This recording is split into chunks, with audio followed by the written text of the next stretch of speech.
Allah Almighty knows what you need and when you need it. So thank Him for every closed door now, because He may open it later. Trust Him because His way is the best. اللہ تعالیٰ جانتے ہیں آپ کو کون سی چیز کب چاہیے، اور جب بھی دروازہ بند ملے نا تو اللہ کا شکر ادا کریں، کیونکہ وہ اپنے ٹائم پہ کھلے گا جب وہ ٹائم بہتر ہوگا آپ کے لیے. اس پہ اعتماد کریں، کیونکہ اس کا جو پلان ہے نا سب سے بہترین ہے، اس کا پلان سب سے اعلیٰ ہے. دوسری شکایت جو ہے وہ ہے اللہ کی قدر اور اللہ کی ڈکری کو ریجیکٹ کر دینا، ایکسیپٹ نہ کرنا. اور زیادہ تر لوگ جو ہے وہ اس کا شکار ہو جاتے ہیں کہ جب ان کے ساتھ کوئی خدا نہ خواستہ اللہ نہ کرے کوئی ایسا حادثہ ہو جائے تو وہ بجائے کہ اللہ کے آگے رونے کے فوراً یہ کہتے ہیں کہ یہ ہوا کیوں ان دا فرسٹ پلیس. اور وہ کہتے کہتے پھر اس لیول پہ پہنچ جاتے ہیں جو اللہ معاف کرے ابلیس نے اللہ کو کہا تھا کہ اللہ تو نے مجھے گمراہ کیا. یہ ابلیس کے الفاظ ہیں قرآن میں کہ بے شک since you have led me astray, اس لیے اب میں ان ہیومن بینگز کو نہیں چھوڑوں گا. اس نے بلیم کس کو کیا؟ اللہ کو. تو خدا نہ خواستہ کہیں ہم اس شکوے کا شکار نہ ہو جائیں کہ ہم اللہ کو بلیم کرنے لگیں. نعوذ باللہ، اللہ نے کیوں میرے ساتھ ایسے کیا؟ ٹھیک ہے نا، انسان ہے، نکل بھی سکتے ہیں ایسے الفاظ، لیکن یہ کہ توبہ کر لی جائے، فوراً سے ریٹرن ہو جائیں، فوراً سے جو ہے وہ اللہ تعالیٰ کے بارے میں پازیٹیو ہو جائیں. تو یہ ایسے لوگ اللہ کو بہت پسند. بہت زیادہ نیک اعمال کر کے انسان جنت میں نہیں داخل ہوتا. یہ اکثریت جنت میں اس لیے داخل نہیں ہوگی کہ انہوں نے بڑے بڑے اعمال کیے تھے. نو، rather most people will enter Jannah because of ان پہ جو مصیبتیں اور کلیمٹیز اور آفات آئی تھیں ان پہ انہوں نے صبر کیا تھا. یہ وجہ ہے کہ لوگ زیادہ جنت میں داخل ہوں گے صبر کی وجہ سے. کیوں؟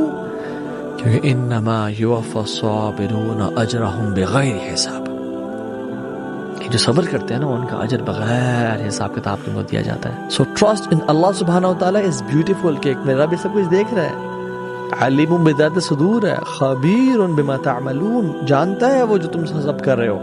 تو یا اللہ جب آپ کو پتہ ہے نا تو پھر آپ دیکھ رہے ہیں. یار میں تو اپنا جو کیس ہے نا وہ سپریم کورٹ میں درج کر دیا، آپ کے ہاں درج کر دیا، بس اب ختم. اور یہی معاملہ دعاؤں کے ساتھ بھی ہوتا ہے کہ یا رب اگر میری دعا پوری ہو جائے تو الحمدللہ یا رب، اور اگر کمپلیٹ نہ ہو میری دعا یا تو میری دعا نہ سنے تو پھر تو 100 دفعہ الحمدللہ، کیونکہ پہلے تو میرے پلان کے مطابق فیصلہ کیا گیا، مگر اب تو آپ کے پلان کے مطابق فیصلہ کیے جا رہے ہیں. اس سے بہتر پلان کس کا ہوگا؟ واللہ یعلم وانتم لا تعلمون. اللہ جانتا ہے تم لوگ نہیں جانتے ہو. یا اللہ what is dearer to you is dearer to me, what is pleasing to you is pleasing to me. Why? Because اللہ یعلم ونحن لا نعلم. آپ جانتے ہیں اور ہم نہیں جانتے. آپ مجھے کو سامنے رکھیے، میں ایک انسان ہوں، مکلف ہوں، اللہ کے ہاں جواب دہ ہوں، رسپانسبل ہوں، اکاؤنٹیبل ہوں. کچھ چیزیں مجھ پر وارد ہوتی ہیں، کوئی مصیبت آ گئی، کوئی تکلیف آ گئی، کوئی بیماری آ گئی، کوئی نقصان ہو گیا، کچھ ہو گیا. اب نوٹ کرنا چاہیے کہ اس کے کچھ اسباب ہوں گے، مادی اسباب ہیں، یا کچھ اور لوگ ہیں، کسی نے میرے گھر کو فرض کیجیے کہ کوئی نقصان پہنچانا چاہا ہے، اس نے کام کیا ہے، کسی نے مجھے اٹھا کے پتھر سے مارا ہے. تو یہ سارے فیکٹرز ہیں، لیکن یہ شے بالفعل مجھ پر نہیں وارد ہو سکتی اگر اللہ کا اذن نہ ہو. لاکھ سارے اسباب و وسائل ہوں، لاکھ ساری دنیا ہو. ایک حدیث میں الفاظ آتے ہیں کہ اگر جان لے حضرت عبداللہ ابن عباس اعلم ان الامت لو اجتمعت، کہ اگر پوری قوم جمع ہو جائے کہ تمہیں کوئی فائدہ پہنچا دے، نہیں پہنچا، مگر کچھ بات کا جو اللہ نے تمہارے لیے طے کیا. اور اگر پوری قوم مجتمع ہو جائے تمہیں کوئی نقصان پہنچا دے، نہیں پہنچا. تو یہ اسباب و وسائل جو مجھ پر آ رہے ہیں، ان میں جو ہے فیصلہ کچھ ہے، اس میں رب ہے. تو میں یہ بھی کہہ سکتا ہوں مجھ پر یہ اس کی لائی ہوئی مصیبت آ گئی، اور یہ بھی کہہ سکتا ہوں کہ اللہ کی طرف سے مجھ پر آیا، وہ خیر ہو یا شر ہو، بقدر خیر ہی بشر. بھلائی کسی نے کرنی چاہیے، اس کا مجھے احسان ماننا چاہیے، اس کا مجھے شکریہ ادا کرنا چاہیے، کوئی بدلہ دے سکتا ہوں تو دینا چاہیے. یہ دنیا کا معاملہ ہوتا ہے. اسی طرح کسی نے مجھے نقصان پہنچایا میں قصاص دے سکتا ہوں، قانونی طور پر مجھے اس کا حق حاصل ہے. لیکن یہ جان لیجیے کہ یہ اچھائی یا بھلائی مجھ تک نہیں آ سکتی تھی بغیر اذن رب. تو اس میں رب شامل ہو گیا نا، تو میں اس کو شامل کر رہا ہوں. والقدر خیر ہی وشر ہی من اللہ تعالی. دوسری طرف میں کچھ کام کرنا چاہتا ہوں، اچھا یا برا جو بھی ہے، یا کوئی میرا منصوبہ ہے بہت بڑا. اب اس میں ایک تو میرا ارادہ ہے جو میرے اندر سے نکلا، ہزارہ عناصر ہوں گے جو اس کے اندر انوالو ہوں گے، بہت سے مادی وسائل اس کے لیے درکار ہوں گے. اسباب نہ ہو جمع تو یہ کیسے کام شروع ہو سکتا ہے؟ اسباب کرے جمع، خدا ہی کا یہ کام. نوجوان جو ہیں آج کل کے ان کے ذہن میں ایک بات آتی ہے کہ اگر یہ دین کی طرف آ جائیں گے تو ان کی ساری مشکلات حل ہو جائیں گی. اور نارملی اوبیسلی دین میں ہمیں اس چیز کا درس رہتا ہے. اگر آپ اللہ کی طرف آ جاتے ہیں اور نبی کریم صلی اللہ علیہ وسلم کے مطابق زندگی گزارتے ہیں تو اللہ سبحانہ و تعالیٰ آپ کے لیے آسانی پیدا کرتا ہے. لیکن ایک آبزرویشن ہے اور لوگوں کی طرف سے ایک شکایت بھی سمجھ لیں کہ جب وہ دین کی طرف آتے ہیں تو یہ معاملہ تھوڑا الٹ ہو جاتا ہے کہ ان کے گھر والے، ان کے آس پاس والے ان کے لیے تکلیفیں پیدا کرتے ہیں، ان کے لیے پریشانیاں پیدا کرتے ہیں. تو سوال یہ ہے کہ واقعی یہ مشکلات ہیں یا آسانی ہے، اور اس مشکلات میں سے کیسے صبر کیا جائے اور کیسے جو ہے وہ انسان جو ہے اپنے آپ کو مطمئن کرے کہ یہ اللہ سبحانہ و تعالیٰ کی طرف سے ایک آزمائش ہے یا مشکل ہے. دیکھیں ربی بھائی،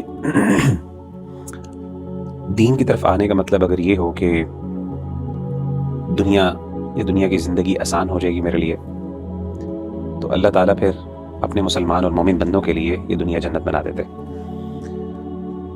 اس کائنات میں اگر کوئی ذات ایسی ہے جو ڈیزرو کرتی ہے واقعی کہ اس پر ایک بھی مشکل نہ آئے تو وہ ہمارے نبی صلی اللہ علیہ وآلہ وسلم کی ذات ہے. کیونکہ آپ صلی اللہ علیہ وسلم نے جو اس امت کے لیے قربانیاں دیں، آپ صلی اللہ علیہ وسلم کا جو اللہ سے تعلق ہے وہ کسی اور کا نہیں. لیکن آپ دیکھیں کہ نبی صلی اللہ علیہ وآلہ وسلم نے جب اسلام کی دعوت کا آغاز کیا تو کیسے مشکلات کے انبار آپ کے اوپر لگے. یعنی کوئی سال ایسا نہیں تھا، کوئی میں سمجھتا ہوں دن ایسا نہیں تھا جس میں آپ کے لیے مشکلات، چیلنجز اور پرابلمس نہیں تھیں. کسی جگہ رشتہ کرنا چاہ رہے ہوں مگر وہاں پر رشتہ نہ ہو تو الحمدللہ یا رب. وائی؟ بیکاز اللہ یعلم ونحن لا نعلم. کوئی بزنس اسٹیبلش کرنا چاہتے مگر نہیں ہو پایا، کہیں ٹریول کرنا چاہتے وہ نہیں ہو پایا، کوئی جاب کا پلان تھا، کسی جگہ کچھ کام کرنے کا پلان تھا وہ نہیں ہو پایا. الحمدللہ یا رب علی کل حال. I trust your plans. I'll give my 100% یا رب, but I'll trust you. Why? Because ہم نہیں جانتے، وہ جانتا ہے. ایک دن عمر بن خطاب رضی اللہ تعالی عنہ اللہ کے رسول صلی اللہ علیہ وسلم کے گھر میں تشریف لائے،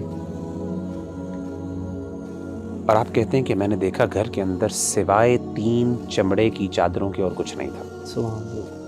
3 لیدر شیٹس تھیں بس، اور کچھ بھی نہیں تھا. اور آپ صلی اللہ علیہ وسلم ٹیک لگائے ہوئے تھے تکیے پر، اور اس کا نشان آپ صلی اللہ علیہ وسلم کے جسم مبارک کے اوپر نظر آ رہا تھا. یہ تکیہ بھی کوئی کمفرٹیبل نہیں تھا.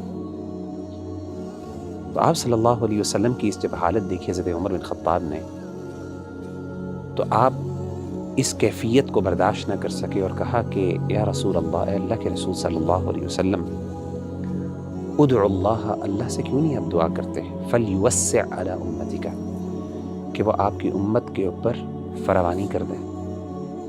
فإن فارس والروم لا يعبدون اللہ، جو پرشین امپائر ہے، جو رومن امپائر ہے، وہ تو اللہ کی عبادت نہیں کرتے. ولیکن قد وسع علیہم، لیکن ان کے اوپر تو مال و دولت کے جو ہے خزانے کھلے ہیں. تو آپ کیوں نہیں اللہ تعالیٰ سے دعا کرتے؟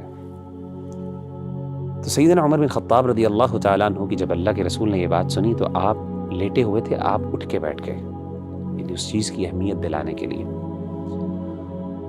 اور آپ نے بڑے حیران ہو کے کہا، او فی شک انت یا ابن خطاب، اے ابن خطاب، کیا آپ کو بھی شک ہے؟ یعنی میں آپ سے تو یہ چیز ایکسپیکٹ نہیں کر رہا تھا. اولئک قوم عجلت لهم طیباتهم فی حیات الدنیا، آپ نے فرمایا یہ وہ قوم ہے جس نے اگر دنیا کے اندر کوئی خیر کا کام کیا ہے تو اس کی جزا ان کو دنیا میں ہی مل گئی، ان کے لیے دنیا میں ان کی جزا جلدی کر دی گئی. لیکن ہم مسلمان، یہ جو اللہ تعالیٰ کا بندہ، یہ مومن ہے، اس کی کوششوں کو کبھی بھی اللہ تعالیٰ دنیا کے اندر چھوٹا ریوارڈ دے کے ختم نہیں کرتے. اور یہ چیز نبی صلی اللہ علیہ وسلم کی صرف سچویشن یا کنڈیشن نہیں تھی، بلکہ آپ صلی اللہ علیہ وسلم کے لیے جسمانی طور پہ بھی تکلیف دوسروں کی نسبت زیادہ ہوتی تھی. سیدنا عبداللہ بن مسعود رضی اللہ تعالیٰ عنہ فرماتے ہیں، ذکر کرتے ہیں کہ جب اللہ کے رسول صلی اللہ علیہ وسلم اپنی آخری بیماری میں تھے اور آپ دنیا سے رخصت ہوئے، تو آپ کہتے ہیں کہ میں آپ صلی اللہ علیہ وسلم کے پاس گیا آپ کی عیادت کرنے کے لیے، تو میں نے آپ کی تکلیف کو دیکھا، مجھے بڑی تکلیف ہوئی اس کی، اور مجھ سے رہا نہیں گیا، اور میں نے کہا کہ یا رسول اللہ انک لتوعک وعکا شدیدا، کہ اللہ کے رسول صلی اللہ علیہ وسلم آپ کو تو اتنا سخت بخار ہے، مطلب میں نے کبھی اتنا سخت بخار دیکھا نہیں. تو آپ صلی اللہ علیہ وسلم نے کہا کہ اے عبداللہ، واقعی مجھے جتنا تم میں سے ایک شخص کو بخار اور تکلیف ہوتی ہے جسمانی طور پہ، مجھے ڈبل ہوتی ہے. اور آپ نے پوچھا عبداللہ تمہیں پتہ ہے کہ کیوں ایسا ہے؟ تو عبداللہ بن مسعود نے کہا کہ اللہ کے رسول صلی اللہ علیہ وسلم شاید اس لیے کیونکہ اس تکلیف کی وجہ سے اللہ تعالیٰ آپ کا اجر اور ثواب بھی دوبالا کر دیں گے۔ تو آپ نے کہا ایسی بات ہے، اور آپ نے فرمایا کہ جب ایک مومن پر کوئی تکلیف آتی ہے تو اللہ نہ صرف اس کے گناہوں کو معاف کرتے ہیں بلکہ اللہ تعالیٰ اس کے درجات بھی بلند کر دیتے ہیں۔ تو اپنا بندہ جو اللہ کا ہے، بعض اوقات میں سمجھتا ہوں بعض اوقات اس کے لیے دین میں آنے کے بعد مشکلات زیادہ بڑھ جاتی ہیں، اور یہ اللہ کی محبت کی نشانی اور دلیل ہے۔ کیوں؟ ایز لانگ ایز وہ دین پہ قائم رہے۔ ہاں اگر وہ دین سے دور ہو جاتا ہے تو پھر ممکن ہے کہ وہ اللہ کی طرف سے سزا بھی ہو، لیکن اگر وہ دین پہ قائم ہے، اپنے رب کو راضی کرنے کی جستجو اور کوشش کر رہا ہے اور اس کے لیے مشکلات پیدا ہو رہی ہیں، یہ تو انبیاء کی سنت ہے، یہی تو انبیاء کا کام تھا۔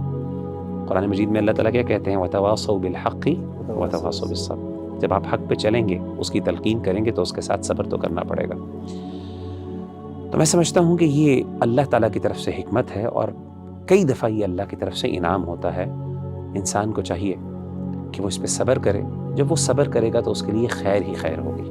یہاں تک کہ حضور نے فرمایا کہ جو لقمہ بھی ابن آدم کے حلق سے نیچے اترتا ہے، اب وہ سارا آپ نے اس کے لیے کمائی کی، محنت کی، وہ کھانا پک گیا، آپ کی اہلیہ نے پکا لیا گھر پہ، اب یہ لقمہ اتر رہا ہے، اس وقت بھی اللہ سے اذن چاہتا ہے کہ میں اس کے حق میں غذا کا کام دوں یا زہر بن کر لڑ دوں۔ لہذا میں یہ بھی کہہ سکتا ہوں کہ یہ کام اس طرح ہو گیا، میرے کرنے سے ہو گیا، ان اسباب سے ہو گیا، ان مددگاروں کی مدد سے ہو گیا، اور یہ بھی کہہ سکتا ہوں کہ یہ کام میں نے نہیں کیا، اللہ نے کیا۔ صرف جو ہمیں تلقین کی گئی ہے وہ یہ ہے، خیر وجود میں آ جائے تو اسے اللہ کی طرف منسوب کرو۔ الحمدللہ الذی ہدانا لہذا وما کنا لنہتدی لولا ان ہدانا اللہ۔ کل حمد، کل شکر، کل تعریف اس اللہ کی جس نے ہمیں ہدایت عطا فرمائی۔ ہم ہرگز ہدایت نہ پا سکتے اگر اللہ ہمیں ہدایت نہ دے۔ غلطی ہو جائے تو اسے اپنی جانب منسوب کرو، ربنا ظلمنا انفسنا وان لم تغفر لنا وترحمنا لنکونن من الخاسرین۔ شیطنت اس کے برعکس ہے، خیر ہے تو میری، میں نے کی، اور شر ہے تو اللہ تو نے کروایا۔ فبما اغویتنی، اے اللہ تو نے جو مجھے اغوا کیا ہے، تو میں ثابت کر کے رہوں گا کہ یہ آدم اس اکرام و تکریم کا مستحق نہیں تھا جو تو نے اس کو عطا کر دی۔ یہ ہے شیطنت، شیطانیت، اور وہ ہے آدمیت۔ اللہ تعالیٰ ہم سب کو عمل کرنے کی توفیق عطا فرمائے۔